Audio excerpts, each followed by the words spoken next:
जी हाँ दोस्तों, मैं विकास उजाला और आप सबको उजाला मैथ्स के यूट्यूब चैनल पे आप सबका दिल से स्वागत करता हूं।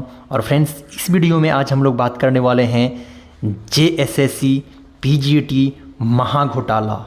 हाँ दोस्तों, आपने सही सुना, आज हम लोग बात करेंगे जेएसएससी पीजीटी महाघोटाला। फ्रेंड्स, यह घोटाला इतना बड़ा घोटाला है कि जिसकी की कोई तोड़ नहीं है, जिसका कि कोई तोड़ नहीं है। इसमें इतना बड़ा घोटाला हुआ है कि जिसकी की कोई तोड़ नहीं है।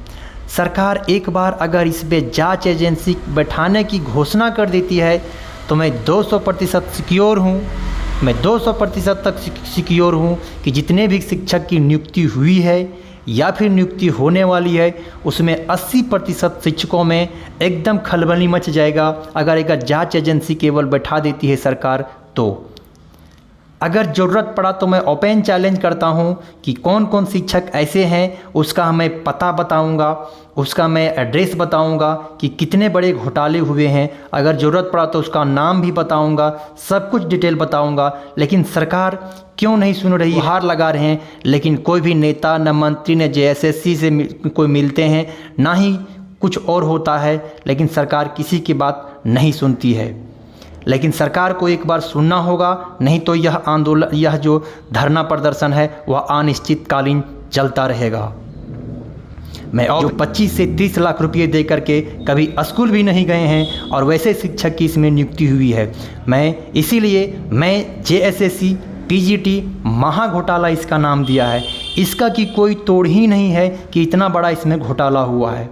सरकार केवल जांच की घोषणा कर दे, सरकार केवल जांच की घोषणा कर दे तो मैं 200% नहीं 300% सिक्योर हूँ कि जितने भी शिक्षक की नियुक्ति हुई है या होने वाली है या पढ़ाने चले गए हैं, स्कूल चले गए हैं पढ़ाने के लिए, या नियुक्ति पत्र मिलने वाले हैं, उन सभी में एक अलग तरीके से खलबली मच जाएगा। सरकार एक बार घोषणा तो कर दे। आखिर ईडी और सीबीआई पर सरकार भरोसा क्यों नहीं करती है? आखिर वो भी तो एक सरकारी एजेंसी है, तो उससे जांच कराने में सरकार को क्या दिक्कत है? तो सरकार को एक बार इसका जांच जरूर कराना चाहिए। और कम से कम पूरा नहीं जांच कराए तो कम से कम इतना तो जरूर कर सकती है, तो जिस एजेंसी, जिस पाँच सेंटर में, पूरे के मैंने में कहीं कह सकता हूँ, जिस 5 सेंटर में से सबसे पहले एक सेंटर को जरूर चुन ले, वह है श्रेयस डिजिटल, जहाँ पर 517 अभ्यर्थी से ज़्यादा एक ही सेंटर से पास हुए हैं। और कम से कम कुछ ही सेंटर से 1500 या 3120 वैकेंसी में से 1500 प्लस वैकेंसी केवल कुछ ही सेंटर से चले गए। कम से कम वहाँ पर तो जांच करा लिया जाए। वो जो हिंदुस्तान, जो भरोसेमंद न्यूज़ है, वो भी तो बता रही है कि कम से कम कुछ ही सेंटर से 50% से ज़्यादा सीटें वहीं से आया है और ज़्यादा टॉपर भी वहीं है। तो ऐसा किसे चमत्कार हो गया? तो सरकार को एक बार संज्ञान जरूर लेना चाहिए और इसको जांच एजेंसी की सरकार घोषणा केवल कर दे तो देखिए सभी शिक्षकों में नियुक्ति हुआ है उसका भी, और या तो नियुक्ति पत्र मिलने वाला उसको, सभी में एक बार खलबली मच जाएगा। मैं दावे के साथ कह सकता हूँ, अगर ज़रूरत पड़ा तो मैं उसका नाम भी बता दूंगा और ज़रूरत पड़ा तो मैं इसको, इसीलिए हमने इस जेएसएससी पीजीटी महाघोटाला इसका नाम दिया है।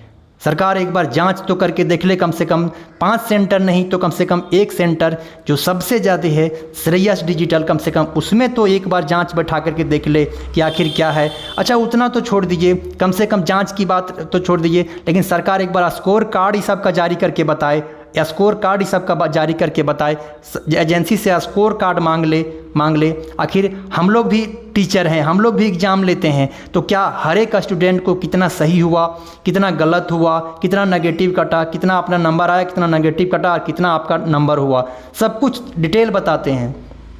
लेकिन ये कैसा एजेंसी है जो ना स्कोर कार्ड जारी करती है, ना नंबर जारी करती है, ना और कुछ, मनमाने तरीके से एजेंसी किसी को भी नियुक्ति पत्र बांटते जा रही है। तो ये बिल्कुल नहीं चलेगा और सरकार को इसमें झुकना होगा और ईडी और सीबीआई, आखिर तो सरकारी है तो आखिर सरकार को जांच कराने में क्या दिक्कत है? तो एक बार जांच तो करा के देख ले, कम से कम एक सेंटर या 2 सेंटर में ही जांच करा के देख ले, तो मैं 200% तक सिक्योर हूँ कि एकदम फर्जी दूध का दूध और पानी हो जाएगा। बिल्कुल घोटाला चला है और बड़े स्तर पर घोटाला इसमें चला है। केवल इसी में भी नहीं, मैं नहीं कहता हूँ पीजीटी में, इसके बाद भी जितने भी एग्ज़ाम हुए, इसके पहले भी जितने भी एग्ज़ाम हुए हैं, उन सभी में बड़े स्तर पर चला है और सीटें बेची गई है। 15 से 20 लाख, 25 लाख, 30 लाख, इस तरीके से सीटें को बेची गई है। भेड़ बकरियों की तरह तरीके से बेचा गया है। झारखंड के छात्र अब पढ़ना नहीं चाहते हैं, क्या चाहते हैं कि किसी तरीक़े से 25 से 30 लाख रुपया जमा कीजिए और अच्छा सेटर पकड़िए और अच्छा सेटर पकड़िए और नौकरी लीजिए, ऐशो आराम कीजिए। अब छात्र पढ़ना नहीं चाहते हैं, पढ़ाई से ही लोगों का ये सब सुनते हुए उसका मन जो है सो बिल्कुल उब चुका है। तो सरकार को अगर ये सब ठीक तरीके से रखना हो तो सरकार एक बार इसका ज़रूर जांच करा ले। मैं ओपन कहता हूँ और अगर ज़रूरत पड़ा तो मैं सब कुछ बता दूंगा, लेकिन इसको एक बार सरकार एक पर जांच एजेंसी की घोषणा कर दे तो पूरे उन फर्जी शिक्षकों में एकदम खलबली मच जाएगा। जो भी शिक्षक के कुछ शिक्षक ऐसे हैं, टीचर हैं, इसका नियुक्ति भी हो चुका है, उसमें सभी शिक्षक को मैं नहीं कहता हूँ, लेकिन 80% शिक्षक में कोई किंतु परंतु नहीं है। सब फर्जी तरीके से 80% शिक्षक फर्जी तरीके से गए हैं। तो अगर घोषणा की केवल हो जाए तो देखिए सब छुपने के लिए अपना किस तरीके से बिल खोजने लगेंगे। सरकार एक बार घोषणा तो करके देखे। तो दोस्तों आपको क्या लगता है, क्या इसमें घोटाला हुआ है, नहीं हुआ है, क्या जांच होना चाहिए, नहीं होना चाहिए? तो फ्रेंड्स आप कमेंट बॉक्स में एक बार ज़रूर लिखिए क्या होना चाहिए, नहीं होना चाहिए। फिलहाल इस वीडियो में बस इतना ही। वीडियो आपको कैसा लगा आप मुझे कमेंट बॉक्स में ज़रूर बताइएगा। वीडियो में अंत तक बनने के लिए आप लोगों को बहुत बहुत धन्यवाद। Okay, thank you.